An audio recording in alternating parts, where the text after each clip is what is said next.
Joining us now, Global Affairs Analyst Michael Bociurkiw, a Senior Fellow at the Atlantic Council and former spokesperson for the Organisation for Security and Cooperation. Welcome back. And that's a great question Zelensky was asking at the end of that 60 Minutes interview.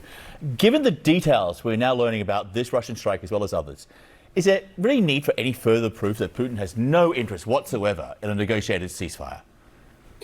No, there's no further proof needed. And I think for Mr. Trump to say that the Russians maybe didn't mean this and that, it was Mr. Zelensky who started the war is absurd. And it just reflects what we've been saying day after day after day out of this White House, amateur hour, whether it comes to foreign affairs files like the Ukrainian one or tariffs. So if anyone has any doubt, I can tell you that in 2014, as part of the OSCE mission, I was there on the ground in Donetsk when so-called Russian-backed rebels or separatists walked in and took over government institutions. There was no doubt what was happening. And I was also there in 2022 in February when Russians started their second full-scale invasion. So these are illegal acts by Russia, and also to claim that attack on Sumy was either a mistake or they were targeting military meetings and things like that is absolutely, you can't even find the words to describe these types of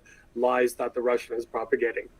And as you mentioned, we have a US president sort of almost excusing what happened with the Russian strike here, calling it a mistake or whatever. And he said the actual attack itself was heinous, but refused to call out the Kremlin for doing it. Over the weekend, the EU, the head of the EU, said it was basically a barbaric attack made even more vile as people gathered peacefully to celebrate Palm Sunday. That's what real leaders say. Ursula von der Leyen also repeated that Russia was the aggressor, called for urgent action to enforce a ceasefire. And on that, it's been 2 months as of Monday since those US brokered talks began. And so now, here's the US president speaking Monday. This is Biden's war. This is not my war. I've been here for a very short period of time. It's all Biden's problem.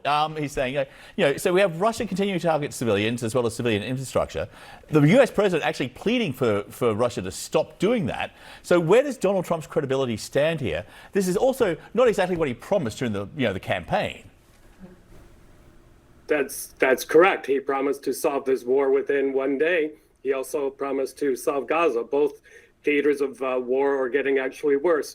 Look, let me remind the Trump team that it was they who provided Ukrainians with Javelin missiles, the same ones that his predecessor didn't want to give. So, and of course, this was after that quid pro quo scandal that put Mr. Zelensky in a very tough spot. So for him to say, this is somebody else's war is complete foolishness. In that interview clip with Mr. Zelensky, he said the way things are going right now, because negotiations initiated by Trump are not working, that we could be headed towards World War III. This is not only Mr. Zelensky saying this. I'm here in Asia Pacific, and Lawrence Wong, the Prime Minister of Singapore, said the other day that the way things are going with these tariff wars also are creating the conditions for another world war. John, we are in a very, very bad place right now. Yeah, and it's not getting better. As I said before, that interview that Zelensky did with 60 Minutes, it was emotional. You could see that this is a man who is struggling with what's going on. And during that interview, he made a direct appeal to Donald Trump. Here it is. Would you invite President Trump to Ukraine? With pleasure. Please. Come to see people, civilians, warriors, hospitals, churches, children, destroyed or dead. What are the odds on ever seeing Donald Trump visit Ukraine? I guess one possibility could be after signing a ceasefire deal. At this point, chances of either happening are pretty long. I don't see Mr. Trump going to Ukraine, either because of fear or because he could get humiliated by what he sees, what the cameras capture there. And at the same time, I don't think Mr. Zelensky should fall into a second trap and go back to the White House for another humiliating session. In the background of all of this as well, we have to remind people is that rare earth minerals deal that the Trump administration, being the transactional folks that they are very, very keen to conclude.